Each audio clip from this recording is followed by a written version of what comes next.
Hello students, welcome to Samveda e-learning program class 9.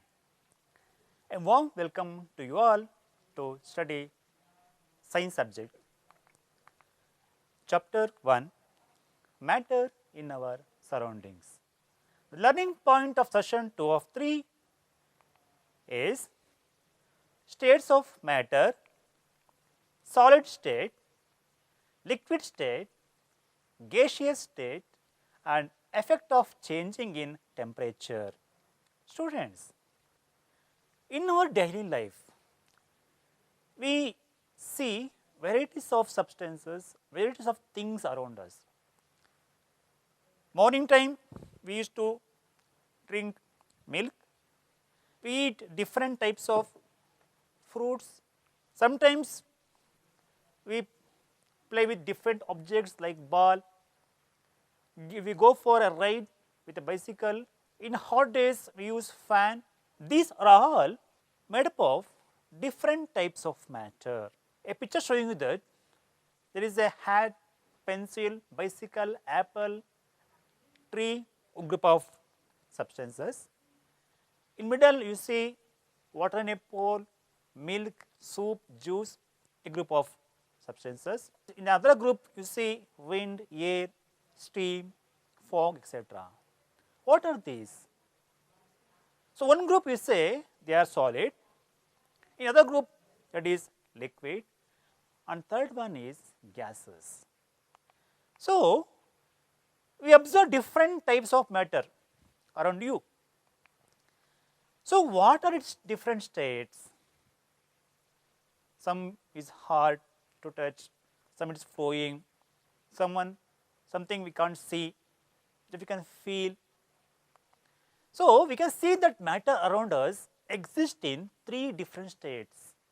They are solid, liquid and gas. So, solid state, liquid state and gaseous state. These are the main three different states of matter which we see around us. So, these states of matter arise due to the variation in the characteristics of the particles in a matter. In the previous class, we discussed that. So, arrangement of particles are the main thing which decides the states and shape of a matter. So, these matters arise due to the variation in the characteristics of the particles of matter. Now, let us study about the properties of these three states matter in detail. Let us study how the particles in solid, what are the characteristics of solid, liquid and gases. Now, the first thing is solid state. Look at the picture, it is the arrangement of particles in a solid. How they are arranged? They are in a particular manner. Then for this, the properties of solid, let us do an activity. Now, the activity is, do solid have definite shape, fixed boundary and a fixed volume? For this, I have taken a test tube, a nail, a wooden plank and a cap. Now, I am going to sketch the boundaries of these elements. First of all, I will sketch the boundaries of this wooden plank.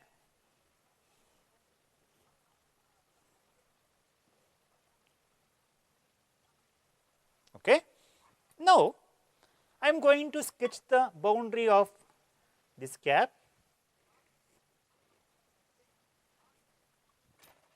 this test tube,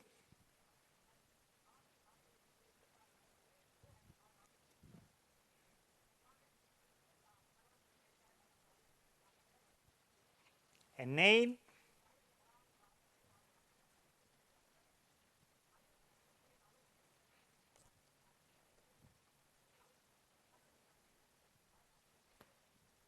now student, just look at the boundaries now, a nail,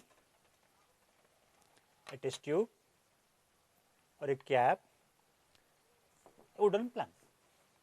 What it shows? It shows that, what does it shows? See, a wooden plank, it has a definite boundary. A cap has a definite boundary, a test tube and a nail. It shows that the solids have a definite shape, a fixed boundary and a fixed volume. Now, I am going to hammer on these things. Let us see what will happen. I have a hammer with me. I am going to hammer on these things. By hammering, will they change their shape? No. No. Shall I beat this one? No. It is a glass. It will break, but it will not change its shape. Then, student, so what it shows, by applying a force on the solid substances, they do not change their shape. Now, I am going to put external pressure to compress these substances. Shall I? No. By applying external force, I cannot compress this wooden plank. Same way, I cannot compress this cap. I cannot compress this nail. So, what it shows, that means the solids, by applying external force, they cannot be compressible. Do you think this wooden plank is diffusing in nail or in this cap? No. So, solids cannot be diffused with one another. Understand? All of the above are examples of solids. You can observe that all these have a definite shape, a distinct boundaries and a fixed volume, that is have negligible compressibility. Solid cannot be compressed easily, it cannot be compressible, but some solids are there, they are compressible, but it is negligible. Solids have a tendency to maintain their shape when subjected to outside force. When you apply force outside on the solid substances, they have tendency to maintain their shape. That means you can't change the shape easily. Solid may break under force, but it is difficult to change their shape, so they are rigid in solids. Now, students, consider the following. The first thing, what about rubber band? Can it change shape on stretching? Is it a solid? A rubber band. I am going to stretch this. Now, it is changing its shape. Can we call it a solid? Second one, I will take this salt and I will pour this salt to this test tube. Now, it is acquiring the shape of the test tube. See here. Now, can you call this salt as a solid? The next thing is, what about sponge? The sponge, it is solid, but I can compress it by applying the force. Why? Sponge. If I apply force on this sponge, it will be incompressible. Now, can you call this sponge as solid? But what we thought, a rubber bench or a salt and a sponge, all these are solid. As, see, a rubber band can change under a force and regain the same shape when the force is removed. So, I am stretching by applying the force. It will regain its shape when I remove the force. So, a rubber band is called as solid. If I apply the excessive force, it will break. Understand? In the same way, if I take a sugar or a salt in a jar, it acquires shape, but it has a fixed shape, that is a crystal form. Whether you take it on your hand, the shape will not change. It has a fixed shape. A shape of a individual sugar or a salt is remains same, it is fixed. When you put into a jar or put into on a plate or take it in a hand, the shape is remains same. So, we call a rubber band or a sponge or a sugar or a salt as a solid. Understand? In a sponge, it has a minute holes in which air is trapped. When we press it, the air will expel out and we are able to compress it. When remove the force on this sponge, the air will enter into this and it will regain its shape once again. So, we can call the sponge also solid. Next comes to liquid state. You know, we see different types of liquids in a surrounding. A milk is a liquid, the water we drink is a liquid, kerosene, different types of oil, coconut oil are all called liquids. Now, let us study what are the characteristics of liquid. Now, let us study the characteristics of liquid. For this, see here, I have a glass of milk, juice, the oil with me. Now, first one, I will pour this milk to another container.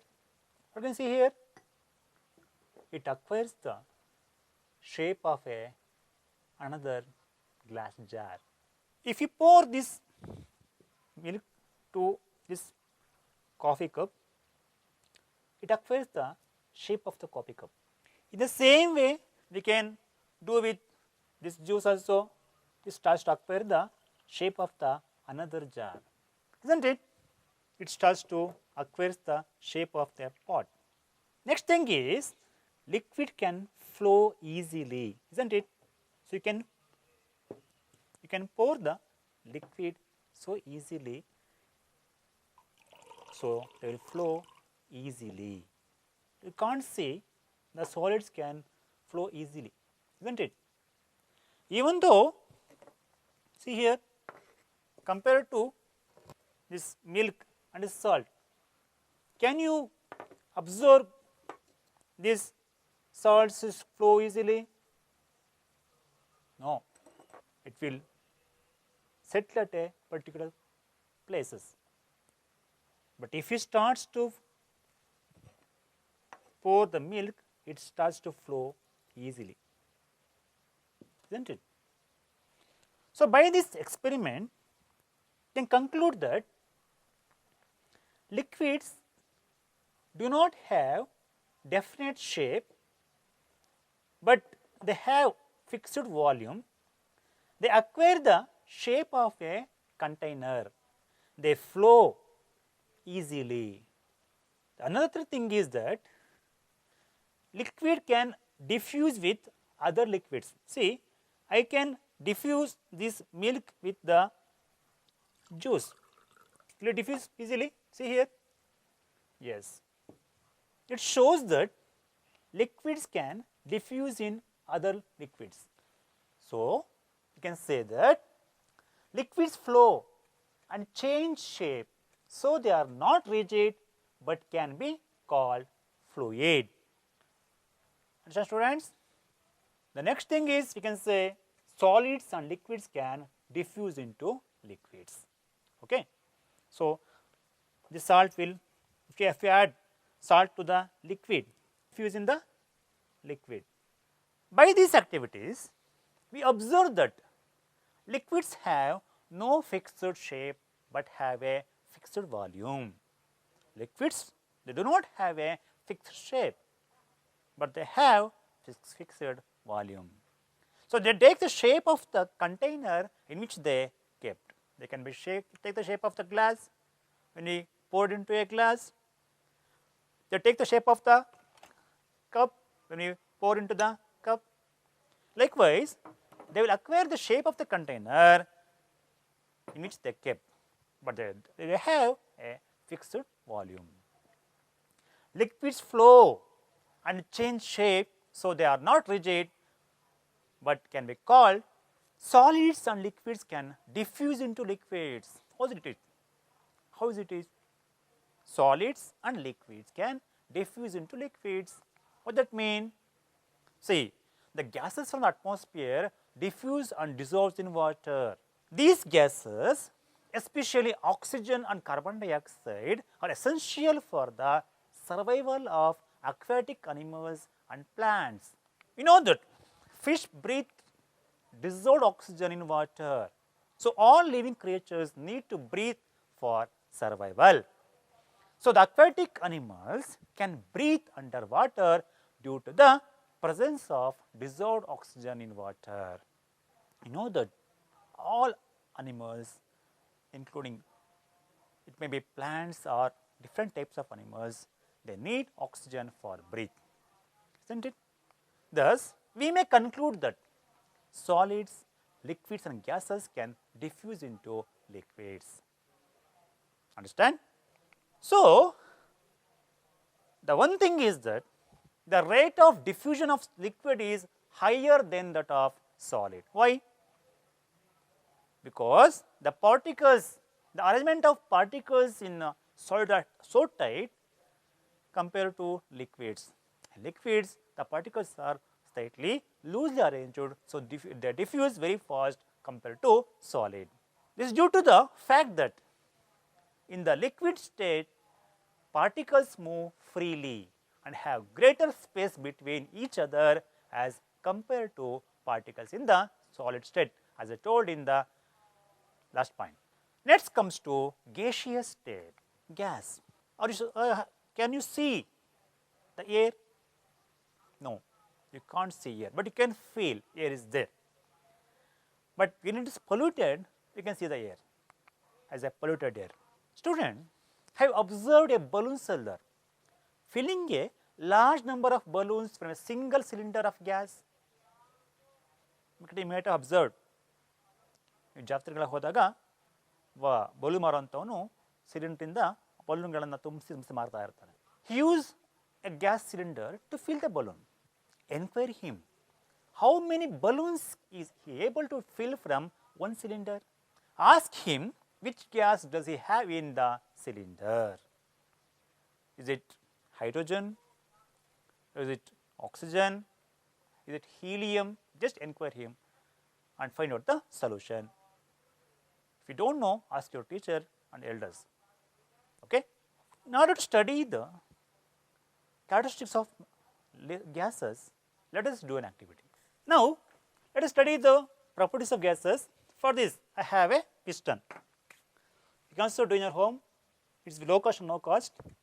Okay, now I will remove the piston of a syringe. I have a syringe with me. I will remove this piston of the syringe. Now, for this, I will add, so I will close the nozzle of the syringe. Now, I will add sugar to this syringe. Okay. Okay. Now, this contains the sugar crystals. I will close this syringe, putting the piston. Now, I am going to compress this sugar by applying the external force. Is it possible? See? No, it is difficult to compress the solid. Okay. Now, I remove this sugar, and now I will take water, a liquid here. So, it contains water. Now, I will close the nozzle of this syringe. I closed now. I will apply the external force on this syringe, on this piston. Is it compressible? No. By applying external force, liquid cannot be compressible, isn't it? By applying too much pressure, only small amount it can be movable, that's all, but we cannot compress the liquid. Now, let us move on to gases. For this, I will light the incense stick here. Now, in front of you, light the incense stick. Now, collect the gas inside the syringe. Are you observing? Now, I am going to collect the gas which is liberating from the burn the incense stick. Collect the gas liberating by using this syringe. Okay. See here. Now, I will close the nozzle and apply the and put the piston here. Now, here the gas is present inside the syringe. If we apply pressure on the piston, it is going to compress the gases. See here. If we remove the pressure, what will happen? It will come back to original position. What shows here? The gases are there. They are moving freely due to huge space. If you compress them, they come to a particular position and they apply the force on the walls of the container. What is the sound here? We have observed by this activity that gases are highly compressible as compared to solids and liquids. Gases they can be compressed so easily by applying the pressure, but it is difficult for liquids and solids. The liquefied petroleum gas LPG, which is used in your home now, that we get in our home for cooking, or the oxygen supplied to hospitals is cylinders is compressed gas only. You can compress. You can see in LPG cylinders, just observe the weight of cylinder is nearly 14.5 kgs. That means a huge amount of gas is compressed and liquefied in a cylinder. Some natural gases are used for a vehicles also nowadays. These two are the compressed gas. One is the LPG or one is the CNG. CNG means compressed natural gas. But be careful while using this LPG or CNG, because it is highly compressed. It comes outside, it makes a severe hazards. So, be careful while using these compressed gases. I already told you that this compressed natural gas CNG is used to fuel these days in vehicles. Due to its high compressibility, large volume of gas can be compressed into a small cylinder and transport easily. We come to know of what is being cooked in the kitchen without even entering there, the smell that reaches our nostrils, isn't it? Amma is cooking something delicious food in kitchen. You are sitting in a hall, but just you will smell and you will identify, oh, Amma is doing something. This one, how can you get to know? How did you know? How did you know something is cooked in the kitchen? How did you smell that one? How does this smell reach us? The particles of aroma of food mixed with the particles of air spread from the kitchen reaches even farther away. What does that mean? That means increase in temperature, the particles in the gases move very fast, so that they will reach farther distances. In the same way, can we notice the smell of ice cream from far distance? No. That means The smell of hot cooked food reaches us in seconds. Compare this with the rate of diffusion of solids and liquids. Due to high speed of particles and large space between them, gases show the property of diffusing very fast into other gases compared to solid and liquid. In the gaseous state, the particles move about randomly at high speed. Due to this random movement, the particles hit each other and also the walls of the container. See here, in a low pressure, you see the particles are moving just slowly. The force is less.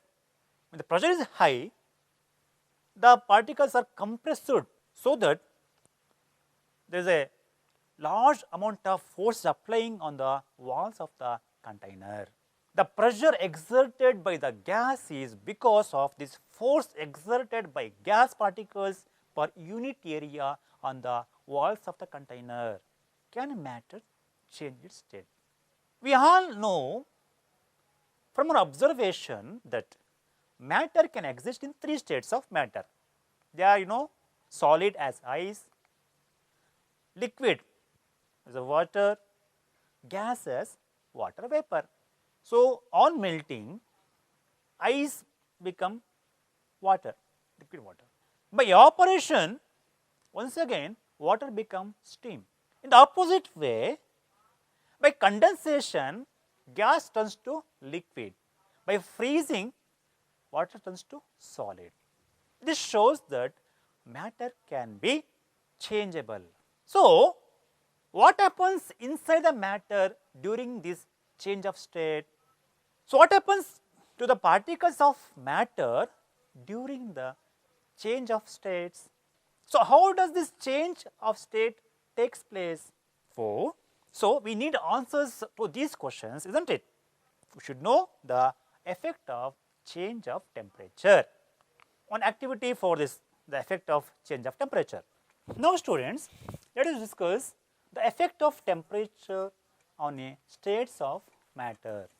For this, see here I have a small part of a candle. Now, I am going to start, so I will collect this part of a candle piece in a test tube, and now I am going to heat this test tube. What will happen? You see, what is seeing here? Yes, the wax is start to melt. So, by this experiment, we can conclude that on increasing the temperature of solids, the kinetic energy of the particles increases. Due to the increase in kinetic energy, the particles start vibrating with greater speed. The energy supplied by heat overcomes the force of attraction between the particles. So, the particles leave their fixed positions and start moving more freely. A stage reached when the solid melts and is converted to liquid.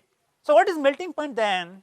The temperature at which a solid melts to become a liquid at the atmospheric pressure is called its melting point. Student, now a quiz time. First one, the three states of matter are dash, dash and dash. So, you know all very well, they are solid, liquid and gas. Next question, the type of matter which has definite shape, distinct boundary and fixed volume is what? It is solid. Next question, the state of matter which acquire the shape of the container is liquid. Now, students, time for homework. So, take the questions, write the answers and show it to your teacher. First one, write the characteristics features of solids. Write the difference between solid, liquid and gas. What is diffusion? Compressed natural gas is preferable for vehicle, give reason. Okay, students, we discussed a lot of things in this session. Next, we will meet in the next session. So, I am your Srinivasa KV, Assistant Master, GHS Kanamakalapalli, Bagipalli Talaku, Chipalapur District. Thank you.